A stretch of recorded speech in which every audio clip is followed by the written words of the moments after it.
donc loolu bu ñuy demee ci li nga xamante ni mooy infraction bu ñuy toppee kii di Birame Souleye Diop on va essayer de voir est-ce que mën nga ko tuddee acharnement mën nga ko tuddee acharnement parce que c'est Birame Souleye Diop en flagrance moo taxaw ne diw ak diw soo leen defu leen ndànk président Macky Sall mën na leen empoisonner ça c'est des propos de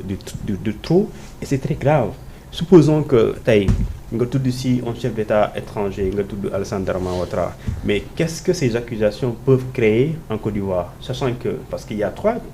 premiers ministres ivoiriens ñoo xamante ni avant élection 2020 di jot ci la ñu faatu mais ces circonstances là nga ne boo moytuwulee dina def comme ni Alassane Ouattara def en Côte d'Ivoire mais là tu es en train de confirmer exactement que Alassane Dramane Ouattara a délibérément tué ou a fait assassiner ou empoisonner ñi nga xam ne ñoo nekk ces anciens premiers ministres et ça c'est très grave il y a pas des accusations plus graves que ça xam nga Ousmane Sonko daf leen waxoon ne mais si foofu noonu aussi mën nañ ci am beneen dégg-dégg que ni moom li mu bëggoon wax mooy que ni Ouattara dafa ki nga xamante ni moom la bëggoon mu nekk candidat dafa décédé moom mu nekk candidat est-ce que loolu la bëggoon a wax ci fii que ni Macky Sall tey mën na désigner kii mooy candidat am donte wax na ni mën na ko assassiner mën na ko empoisonner après pour mu ñëwaat ne awma candidat mais fële na la mën na jàpp ne décès bi la bëggoon a wax fële ci Alassane Ouattara mais xam nga dafa par exemple dina leen saxal pexe ça wolof la mais ça en d'autres termes c'est quoi c'est de trouver des manœuvres pour t'éliminer physiquement c'est ça en expression française léegi loolu boo ko waxee exemple mais qu'est-ce que loolu lan la mën yee en Côte d'Ivoire ci ñi nga xam ne ñoom ñooy les familles de ces ex-premiers ministres décédés tey ñooñu mën a créer un sentiment de révolte parce que man par exemple si mu am benn membre de sama famille bu décédé ci circonstances yooyu nga ñëw di wax yenn kàddu yooyu mais si boobaa man sama xel daf may ne est-ce que c'est pas le moment que ñu éclairer les circonstances dans lesquelles la waa ji dee et ce serait normal maintenant dafa am lu leen Ousmane Sonko waxoon daf leen waxoon ne éviter leen di poster wala di wax loo xamante ni dafay nekk occasion pour nguur gi ñu jàpp leen mais Birame Souleye Diop même si il s'est excusé mais xam na ne moom du si rëcc parce que déjà am na loo xamante ni yow soo ko defee xam nga ne bu dee midi balaa 13h ñu jàpp la parce que c'est flagrant moom tey ñu ngi ko doon séntu waroon nañu ko séntu feneen fudul ci yenn kàddu yi parce que c'est trop bas c'est trop enfantin c'est des choses yoo xamante ni c'est ça ne devait pas sortir d'un cadre de Pastef et surtout un parti boo xamante ni ñu bëri en tout cas considéré nañ que ne aujourd'hui bu ñu demoon élection quel que soit parti yi bokk moom mën na remporter l'élection présidentielle mais kooku mënuñu concevoir le numéro 2 de ce parti il se permet de sortir certains propos yoo xamante ni ce sont les militants en gros en quelque sorte ñoo ko waroon wax ñu reproché leen ko mais pas koo xamante ni c'est des milliers de jeunes sénégalais ou bien des milliers de jeunes de la diaspora ñoo lay seetaan mais aussi di la bàyyi xel parce que si Ousmane Sonko disons est absent mais c'est le numéro 2 qui le remplace mais comment un numéro 2 peut sortir de ces mën a wax ci étage bi nga xamante ni dafa dafa wàcc niveau en fait parce que quand même on aurait aimé entendre Birame Souleye qui parle du programme de Pastef et ce projet que les gens ne comprennent pas ñu ne voici le projet de Pastef et ñu changer même le débat parce que le débat sénégalais politiquement parlant mooy dañuy nekk di sotante di wàññante sutura ku nekk di xas kii di xas kii baaxul kii moo baax mais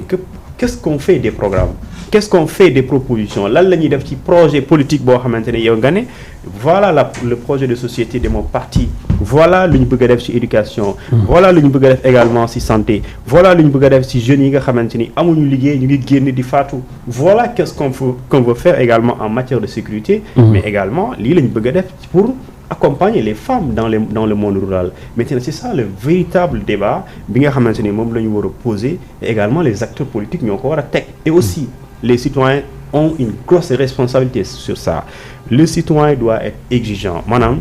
citoyen dafa war a am exigence fexe ba ki la bëgg a jiite moom du am choix mu lay orienter ci débat bu mu bëgg mais yow yaa koy orienté ci débat bi nga xamante ni moom nga bëgg parce que débat boobu mooy tax yow nga sukkandiku mooy tax nga changer ci sa dundin. Et malheureusement dans ce pays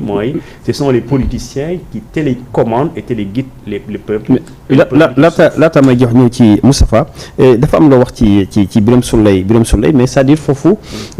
wàllum yoon la ñuy wax mais dafa jox dëgg ñi nga xamante ni tey dañu jàpp ne yoon bi dafa jeng wala dafa am ci ñu mu jëm ndax am na ñoo xam ne si ni dañuy wax des fois lu gën a garaaw li nga xamante ni Birame Souleye wax na ko bokk ci benn côté bi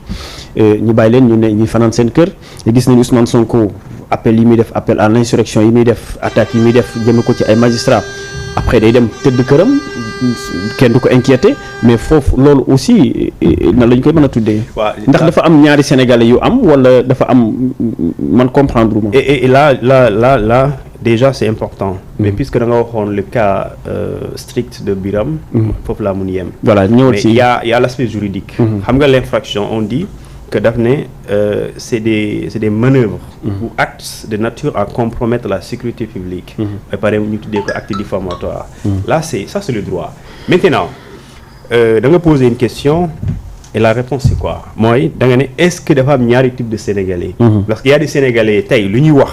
boo ko doon résumé ci droit dafay tudd appel au meurtre appel à l'assassinat plus grave qu'un délit de diffamation plus grave qu'un délit de nature ou de manœuvre de nature à compromettre la sécurité publique. Maintenant li nga wax c'est pas lu ñuy inventé c'est un constat c'est les Sénégalais beaucoup de Sénégalais le voient comme ça naturellement parce que am na koo xamante ne taxaw na si télé ne nañu dem fat diw. moi je le dis 10h midi je suis à la section de recherche ou à la sûreté urbaine. Maintenant pourquoi ñenn ñi di wax appel à l'assassinat appel au meurtre kenn du leen laal mais kii bu waxee ne exactement Macky recevoir nga Marine Le Pen est-ce que joxul la je sais pas combien de milliards de francs CFA ñu woo la joxoo ko après ñu woo la yóbbu la fële nga xamante ni moom mooy tribunal di la enquête di la déglu pendant ce temps il y a des gens aujourd'hui qui mériteraient d'être arrêtés même d'être jugés parce que ñoom lu ñu leen mën a toppee moo gën a intéressé Sénégalais yi le rapport de la Cour des comptes qu'est-ce qu'il y a de plus sérieux dans ce pays qu'un rapport de Cour des comptes des enquêteurs des fonctionnaires, des agents assermentés ñi def benn rapport de plus de 400 pages ils disent que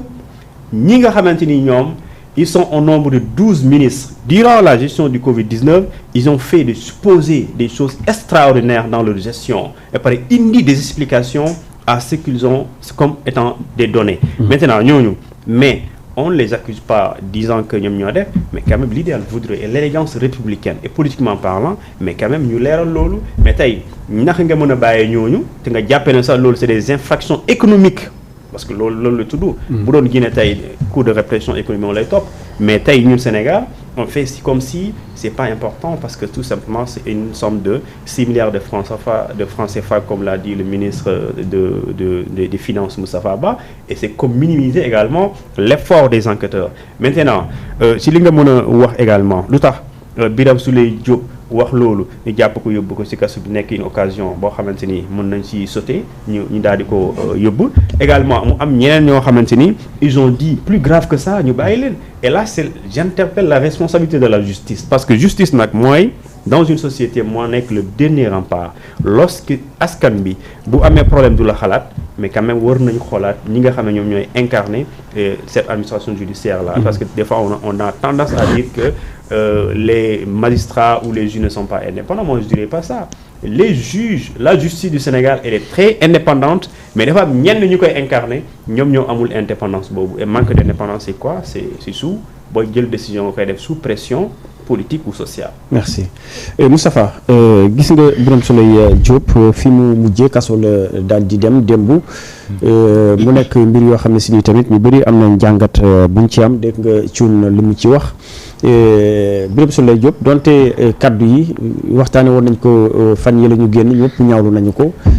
génn na aussi présenter ses excuses mais finalement def nañ ko sous mandat de dépôt noo ko gisee yow jàpp nga ne yow acharnement bi ñuy wax wala tey li nga xamante ni loolu la ñuy def mooy yoon. waaw sans surprise bu ñu ko defee mandat de dépôt man à la place de l'acharnement bi nga utiliser man je vais dire intolérance. parce que boo nee acharnement mooy nga fekk koo xam ne deful te ñëpp xam nañ ne li ñu gis ak li ñu dégg mooy Birame def na. Birame def na maanaam wax na wax joo xam ne ñoo xam nañ ne waxuwul. te wax ji man je pense que jéggalu na président Macky Sall mais wax ji ci moom sax lay gën a grave parce que imagine toi suba Ousmane Sonko fallu Birame su lay nekk ministre il doit se rendre en Côte d'Ivoire. Côte d'Ivoire même si bu fa Ouattara jógee am na ay doomam yu fa nekk. am na ñeneen ñu bëri ñoo xamante ne tamit ay sa réclame di nekk ci ñoo xamante ne ci keppaaru Ouattara la ñu màggee politiquement donc ñooñu tey jii je veux citer Adama Big Togo ak ñeneen ñoo xamante ne tey jii dañoo jege Ouattara am ak moom ay yenn accointance yi ñooñu tey jii su fekkente ne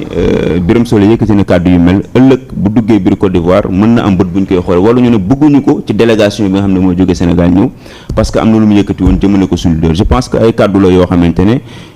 à l'unanimité ñëpp d'accord nañ ne juum na moom sax je pense moom lu am solo lu ëpp solo mooy moom nangu na ne juum na parce que def na vidéo ne man juum naa kon kooku reconnaître na ne faute bi am na nit mënul taxaw nekk nii lis ne non dañoo acharné ci moom dañ koo jàpp ak yooyu maintenant li ci am solo mooy nit ki nga xamante ne dafa la yàgg wër liñ naan kii wët sa lex pour dóor la mbéj bul di yëndu parce que bu ko jekkoo rek mën na ci teg mbéj bi loolu je pense que foofu la dafay erreur bi nga xamante ne moo ko topp tey jii mooy daf leen a jox benn angle de tir gars yi jékku fa dóor mu wàcc maintenant mu dikk ci période boo xamante ne période bu complexe la bu compliqué ci ñi nga xamante ne mooy waa Pastef parce que damay gis unité L'Obs bi autant pour moi Walf bi daanaka parti la boo xamante ne kenn nekkatu fa parce que su fekkente ne parti bi ki jiite parti bi Ousmane Sonko ñi ngi gaaw këram mënul génn mënul dem mënul dikk nga jël Bassirou Diomaye Faye mu nga ca kaso ba nga jël Fadilou Keita moom ma doon coordonné nemmeeku tour bi mu nga ca kaso ba nga jël Birame Souleye Diop nekk maire de surcroît député président groupe parlementaire mu nga ca kaso ba nga jël maire Kër Massar bi Bilal Diatta mu nga ca kaso ba Mouna Kaba Diawara mu nekkoon fii responsable Diakité mu nga ca kaso ba donc te ñooñu mooy ñi xam ne ñoom ñi siw ñu xama ce qui veut dire que parti bi actuellement dafa nekk foofu laa doon wax quoi. voilà mais non parti Pastef voilà bon bu dee parti Pastef yi je pense qu'il faut que ñu xaajaale ko am na ñoo xam ne seen jàppin man dama gëm ne ba tey comme par exemple mën naa ne jàppinu Fadilou Keita bi mais Fadilou bientôt léegi mu def ëpp na 6 mois ci kaso bi ci koo xamante ne j'espère que vous n'avez pas tué mon frère question la posée même su fekkente ne wax ji peut-être langage bi dëgër na wala diis na boo jëlee Fadilou Keita nga jël Bassirou Diomaye Faye nga jéggi Pastef sax nga jéggi Pastef nga dem jëli Cheikh Oumar Diagne ak Karim Xurum Xax lañ leen jàppee ba tey ñu toog ci kaso bi donc tu vois des détentions yoo xamante ne tu te poses des questions mënoo ne ñii lan la ñu mën a teg lu consistant suñu loxo lu wane ne ñii lii moo tax ñiy fanaan ci kaso ba au même moment nga gis koo xamante ne tey jii ay milliards réew mi lañ ko tuumal ne daf koo lekk muy dem di dikk c'est pas dans nos quartiers amul benn problème foofu la problème bi di nekk moo tax mooy la Pastef am na ci boo xamante ne am na intolérance am na ci mais acharnement effectivement tamit am na ci mënoo ko dàq parce que am na ñoo xam ne ce qui est sûr et certain mooy bu ñu nekkuloon Pastef la ñu bind flagrant délit lañ leen di yóbbu àtte leen semaine ba ca topp daan leen bu ñu leen daan ñetti weer wala ñaar weer bàyyi la ñuy ñibbi plus loin on peut prendre l'exemple de Diop Taïf dañ koy fàtte Diop da doon filmer ñu ne ko yaa ngi filmer miiru Rëbës ba léegi Diop a ngi kaso ba génnagul ci loo xamante ne mu ngi ko yóbbu flagrant délit àtte ko boo koy tëj 6 mois nga tëj ko boo koy tëj 3 mois nga tëj ko boo koy tëj 4 mois nga tëj ko mais quand il s'agit d'un gars de Pastef li ñuy rendre compte mooy célérité bi justice bi àndal du ko àndal bu dee ne keneen la loolu ce sont des faits qui sont là yu ñuy gis yu ñuy constaté bu fekkente ne nitu Pastef la justice bi dafay accélérer daw bu baax vitesse jàpp tëj teg bu fekkente ne keneen la ñu def nii def ndànk à l'exception li concerne Ousmane Sonko te ñëpp xam nañ li waral exécuté wuñu ko ba léegi mooy lañ ciy xalaat ak lañ ciy njort. merci Modou Fall. yow Benno Bokk Yaakaar nga nekk. dégg nga li ñuy wax ci mbirum Birame Souleye Diop ak Pastef ñuy jàpp ne ñoom daanaka may ñu leen dara ndax nombre de responsables yi nga xamante ni tey arrêté nañu leen bi ci mujj mooy Birame Souleye Diop yow ban gis-gis nga am ci li nga xamante ni def nañ ko Birame Souleye Diop ak kàddu yu mu yëkkati. bon bi ci njëkk mooy damay njëkk a fàttali kan mooy Birame Souleye Diop. mooy maire Thiès mooy député bi Thiès fal indi ko assemblée Birame Souleye Diop Pastef la bokk Birame Souleye Diop moo àndoon 2022 ak waa Yewwi Askan bi demoon ni Macky Sall daf fi bëgg a daganal góor jigéen mu doon ay wax yoo xam ni lépp ay wax yuñ sos la mu tënku ci sos yooyu ba ñëw assemblée sos yooyu ci la ñu tënku ba doon ay maire kooku moo waxaat tey tëj bii ko yóbbu kaso. c'est important nit ñi xam kan mooy Birame Souleye Diop gis nga Pastef waxu Birame Souleye Diop ji wala jëmmi Birame Souleye Diop ñu def ko deuxième personne ci seen parti mooy wane ni parti Pastef waratul nekk sax di dund dañ ko war a tasaare ba njañ mooy parti bi yées ci histoire u Sénégal man maay wax li ngay wax nii tamit waaw man maa koy wax lu mu metti maa koy wax mooy parti bi yées ci histoire u Sénégal mooy parti bi nga xam ne ci histoire u Sénégal waratul bokk élection waratuñ ko sax tudd waratul sax nekk ci fu ñu koy bindee ci big benn duñu ay nit yu sérieux ñaar yaruwuñ ñett xamuñu seen bopp Birame Souleye Diop bu taxawee xam nga kuy réew mi dafa am lu fi xew lu doy waar mooy léegi dañuy défendre tooñkat ci plateau yi di ragg ku salte ci plateau yi di wax lu dul dëgg ci plateau yi dem ba ñuy seetaan jàpp ni tout le temps nit ki war naa mën a wax lu ko soob wala mu def lu ko soob Birame Souleye Diop su toogee daal ne président Macky Sall bu ngeen xefee yéen ñim ni ëllëg am na yaakaar pour tànn leen dina leen poisonné dina leen rey foofu li ñu koy faree njëkk a laaj mooy kan nga mas a gis président Macky Sall rey ko benn mu waxaat ni Alassane Dramane Ouattara bu Côte d'Ivoire ni mu reyee ay candidat am lu mat ñetti premier ministre am yàlla dogal ñu faatu te ñëpp ku ci nekk wopp ji la faat kenn ki wopp ji ko faat ànd ak moom la ëpp 30 ans kenn ki ànd ak moom la ëpp 20 ans ki ci des ànd ak moom la ëpp 20 ans mu mën a taxaw na Alassane Dramane Ouattara dafa poissonné ñett ñooñu ba ñu génn àdduna ngir mu doon candidat kañ la ko wax 18h la ko wax yeewu suba 8h mu naan bàlleen ma àq xool googu ñàkk jom ci ku ñu woowee kilifa ndax nag da ngaa war a def toj bu toll noonu mu tasaaroo ci àdduna bi yëpp nga ni bàlleen ma àq ñu bàyyi la nga tëdd sa kër man xam nga luy débat bi ndax lu mu war a doon débat bi ndax Birame Souleye Diop li des ci dundam war na koo génn kaso loolu moo war a doon débat bi donte kenn yónniwul kenn kaso mais ni nga waxee ni dëgër na waaw si dafa war a dëgër. non mais tamit mais dafa war a dëgg non mais nag yow ci réew la ñu nekk. waaw mais dëgg wërta oyof réew non dëgg c'est-à-dire mais ni nga koy waxee nii comme si bon amu ci benn. bu ma sañoon kenn du nekk kaso tey yow non ni ngay waxee nii tamit dafa yéeme quoi. déggoo ma dégg du yow yaay wax man maay wax. su ma sañoon yow yaay wax mais man maay déglu mais yow yaay wax man maay dégg man maay déglu ah. Birame li wax nga ne bu mu génnee di kas su giiru dundam. ah tamit. non dama ne li ñu war a waxtaane li ñu war a waxtaane mooy est-ce que war naa génn kaso gi dama ne li ñu war a waxtaane waaw mais nit rey na fi nit sax dugg kaso génnaat dama ne waxuma la rek ci ay wax dama ne li ñu waroon waxtaane néew moo dafa war a tëdd kaso bi à vie de dama ne li ñu war a waxtaane li ñu waroon waxtaane mooy est-ce que Birame war naa génnati kaso ci li des ci dundam mooy li mu wax rek Birame Souleye Diop li mu wax mën na taal Sénégal taal Côte d'Ivoire benn baat benn waxam mën na taal ñaari réew kan la président Macky Sall mos a poissonné Alassane Dramane Ouattara mi ngi dafa poissonné te nag gëm naan du gaaw a génn kaso ndax il faut muy nday preuve ci Côte d'Ivoire président Macky Sall mën na ko baal mais est-ce que Alassane Dramane Ouattara dina ko baal est-ce que njabootam dinañ ko baal est-ce que ñi faatu seen njaboot dinañ ko nangoo baal c'est important kon moo tax ma ni waxtaan bi mooy est-ce que dina gaaw a génn kaso ndax war naa génnati kaso xam nga gis nga il faut ñu nangu leen na waa Pastef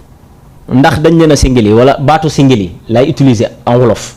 ndax dañ leen a singili wala xoolal ñi ñu tëj ci kaso bi ñëpp du waa Pastef bi ba nekk ci kaso bi de waaye xoolal ñi ñu tëj ci kaso bi ñëpp ku ci nekk lan la wax wala lan la def ba ñu tëj ko kenn ku ci nekk ci ñoom tàmbalee ko ci seen njiit ba ci kiñ mujj a jàpp muy Birame Souleye. am na ñoo xam ne si nii ay partage ay émoji la ñu partage ñu tëj leen ci kaso. Maame def na daal. non émoji. Maame def na daal mais tamit loolu est-ce que non de question la def est-ce que loolu jar nañ tëj ci nit yóbbu ci nit kaso. partage émoji xam nga man du ma gis bay xam li tax ñu war a tëj nit ci kaso. loolu mën naa am bis boo éviter juge bi mu toog nga ne ko est-ce que li nga tëjee jiw jar na nga tëj ko ci kaso moom dina mën a répondre mais l'essentiel que mooy kaso bi téewuñ ko deful kuñ ci téye nga deful bu ñu continuer démb liir nga journal yu bari ñu ne am na benn xale bu ñu turoon bëtam ci ay mars dañu condamné état bu Sénégal ñu war ko fay 100 millions francs CFA ndax dañ ko tooñ dégg naa ñu ne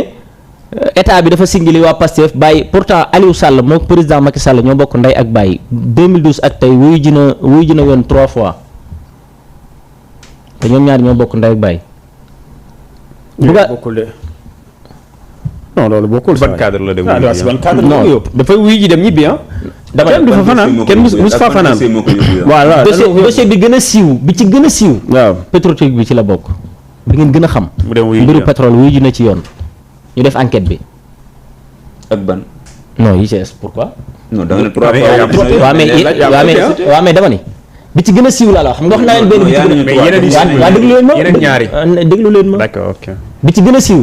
mooy bi ñëpp dégg ci nopp muy dossier pétrole bi wuy ji na ci yoon ay maintes fois yeneen ñaar yi dama koy garder bu ñëwee toog fii ngeen ni ko yeneen ñaar Modou leen a ñett nga dem kaso waa ki may seetaan bu Aliou Sall ñëwee leeral ko ñaar yi mais bi ma mën a wax mu gën a leer mooy pétrole bi dem na ci wuy ji yeneen ñaar yi man maa koy garder bu ñëwee toog fii moom mën na am dina mën a mais nag dafa am loo xam ne dama ko laaj cuun ma bëgg la ko laaj muy Sonko moom dafa mel ne moom benn type de sénégalais la boo xam ne moom daanaka li nit ñi di wax di dem kaso moom da koy wax dem tëddi këram gis nañ ko mu def ay appel à l'insurrection gis nañ ko mu def tenir ay discours yoo xam ne si nii daanaka man su ma ko waxoon tey du ma yendu sama kër wala su ma gonto wax du ma fa fanaan mais gis nañ moom da koy wax dem tëddi nelaw. lan mooy problème bi ak Sonko wala da ngeen ko ñemewul. man mi li Sonko di wax bi mu amee problème ak Adji Sarr ak tey su ma ko waxoon. du ma yendu sama kër. su ma ko waxoon man du ma yendu sama kër waaye Sonko xam nga fu mu tolloon ba tax mu di ko wax. mooy comme damay dee te jaasee ma nar a rey naa fexe ñu rey ma fetal ñu dégg bal bi Sonko dañ ko waroon condamné ci mbirum tubay ak sér mu xam ne lu ñaaw la ci dundam lu ñaaw la ci deram da koy topp ba ci ay sëtam mu ne naa wax lu ëpp ngir ñu téye ma ca loola média bi jàpp ci foofu rek la tolloon état bi xam ko ñu ko déedéet lu la neex waxal waaye ci Adji Sarr lañ lay àtte ci nañ lay condamné ci nañ ko àtte ci nañ ko condamné ci lañ ko tëj 2 ans ci lañ ko alamaan 600 000 ci lañ ñu ko da ngay joxe ndàmpaay 20 millions ba léegi Mali faro lan ba léegi Sonko prisonnier la bu nekk këram. te prisonnier bu nekk këram yaa ngi am sa liberté ñëw liggéey. non prisonnier bu nekk këram mooy lan. dama ne fan la ñu wax ci Sénégal nit bu ñu ko jàppee dañ koy tëj këram. dama ne amagul mais démb la mujjee posté. non waxuñu posté dama ni la sa waay déedéet posté ko yor si téléphone mu ngi ko def. dama wax ni prisonnier du yor téléphone. ankay prisonnier yaa ngi woote. non dañuy woote suñu woote dañuy am. waaw mais téléphone dañuy woote. non mais d'accord c'est-à-dire prisonnier yor téléphone moom teg leen ko ci suuf. Modou bu njëkkoon la. Modou même ba léegi yow sa xarit yi lay woo Rebeuss ñu ngi may woo. buñ la wooyee doo leen mën a rappelé. waxuma am téléphone de ñi ngi téléphone laa waaw mais teewul ñu ngi may woo. danañ mën a woote ndax yow mën nga rappeler Sonko. lan ndax yéen mën ngeen rappeler Sonko. mën nañu rappeler Sonko dara mu recevoir une émission de la France. non waxuma non xam nga il faut ñu déggante Sonko bu ñu recevoir waaw interview lépp ay live prisonniers yi nekk réussir ku ñu bëgg a woo wala de. waaw yow France 24 Rose que mën nañ def entretien à France. mais nga posté Facebook mais Rebeuss bëgguñu def entretien France 24 duñu ay politique chaque jour nga dégg nañ ko de dama ne xoolal il faut mu gën a yéeg tuuti xam nga niveau ay Rebeuss ndax dinañ def interview France 24 loolu dafa xaw a baax. non pour dire que cette liberté bi ngay wax Diané c'est un prisonnier à la maison. waaw mais dama ne. il est en train de communiquer alors que communication boobu ñu nekk Rebeuss amuñu possibilité boobu. dëgg la mais ñu nekk Rebeuss possibilité bi Sonko am amuñu ko dayo bi Sonko am amuñu ko loo ko contre nangu ne leader politique la bu am tur. moom la Mahfouz wax nag. moom la Mahfouz waaw loo ko contre nangu moo tax boo ko bëggee tëkkaleeg waa Rebeuss bandi yi nekk yi nga xamante ne dañ leen jàpp ci mbirum viol wala mbirum crime dugale nga bëggal tëkkaleeg ñooñu ak Sonko mais niveau bi day baax quand même Sonko benn la boo xam dafa yàkkataan dafa fekk nit ki ci bërëbu liggéeyukaayam mu yàkkataan ko tëdde ko xale bi porte ko plainte. yaa ngi koy diffamé de. na ma porte plainte loolu lañ ko attee. non waaw loolu lañ ko attee. non mais condamné wuñu ko. dañ atte wuñ ko loolu. ma déglul dañ ne ko yaa fekk xale bi mu tëdd nga siim sa mari ngañ ak moom viol bi mu wax mu dul dëgg. waaw mais atte ko ci viol. tudduguma viol man maa ngi doog dama ne ñëw ma dañ ko atte ci viol dama ne. tëdd xale bi ci lañ ko attee ndax nga xale bi di ko tëddee ci sa tur wala ci sa alal wala ci sa jëmm wala ci sa daraja nga tëddee ko xale bi musul nangu nga di ko tëddee viol bi amuñu preuve am viol xanaa xamoo diine sax pour mu àtte ko problème la viol ñu bari ñi ngi naan viol pour diine àtte ko sax problème bu sérieux la dañ laa wax ne kaate koy fekkee kaat yi koy fekk yëpp duñu bokk fu ñu jógee duñu yëgoo bu ñëwee dañuy fekk tuq gi di dugg ci dañuy fekk kuur gi di dugg ci tuq si. sauf que yéen viol ngeen ko doon toppee. non yéen góor mi man du ma juge politicien laa juge bi ngay waxal loolu man du ma juge bu koy àtte ba nga ne ma yéen bàyyil ba juge bi toog fi nga ni ko yéen man yoruma enquête àttewuma toppuma sama sama fu xam nga man lu fu ma nekk bokk APR bokk Benno Bokk Yaakaar di ko défendre. Adji Sarr na viol ma ne comme viol la wërta viol juge bi na du viol da koo naxtaan tëdde ko te nanguwul ma ne waru ko woon naxtaan tëdd ko te nanguwul loolu lañ ko àttee mu doon prisonnier bu nekk këram 2 ans war a fay 600 000 joxe ndàmpaay 20 millions francs CFA léegi am mbës nag boo demoon di ci fay 20 000 nga ne boo demoon di ci war ci fay 20 000 nga bëggu mbës dem di fay 50 000 ba léegi nga war a dàmpee ki la doon bësee liquide léegi nga war koo dàmpee 20 millions francs CFA 20 000 yu jógee ci 20 millions loolu lu ëpp la loolu amul lu ko gën a ñaaw ci dundu nit. Sonko bu tëddoon këram sax bu tëddoon këram lii mu def da koy topp ba ci ay sëtam bu tëddoon këram dugaluñ ko kaso laa la wax de lii da koy topp ba ci ay sëtam ba ci ay sëtaatam ba ci ay sëtërteem ma del siwaat ci Birame Souleye Diop. Birame Souleye Diop dégg naa la ngeen ni dégg naa nga wax lu xaw a xoromu mooy mu doon deuxième ba pare ñu doon am ci moom yaakaar Birame Souleye Diop bu nekkoon candidat wu Pastef nga xam ni sénégalais yi ñoo am fayda bu ñu ko bàyyi woon nii tey mu génn kaso mu ñëw nekk candidat wu Pastef nga xam ni sénégalais yi ñoo am fayda li nga sénégalais yi mën nañu folli de waaye mën nañu fal léeg-léeg ma dégg ku naan sénégalais yi nañu fal comme folliwuñ nañu fal sénégalais yi ñaar yëpp tëlewuñ ci benn te gis nga candidat yi nga gis yëpp nga xam ne ay mburu fagadaga yu daanaka ñoo leen tane yu ci baree bari ci ñoom waxtu wu ñu demee ba nga xamante ni si yegg nañ ci février 2024 ñu xeeb seen bopp yaa ngi doon dégg ay jamono Madické Niang 0 bureau boo dem Madické Niang 0 Madické Niang moomu moo nar a ëpp sens candidat yi di bindu fi mu toll nii te président Macky Sall doonul ku ñàkk fayda ba picc mu jóg na damaa bëgg doon candidat mu bàyyi la 2024 5 personnes mooy décider ñi nekk candidat bokk na ci ñuy décider waaw moom bokk na ci ñuy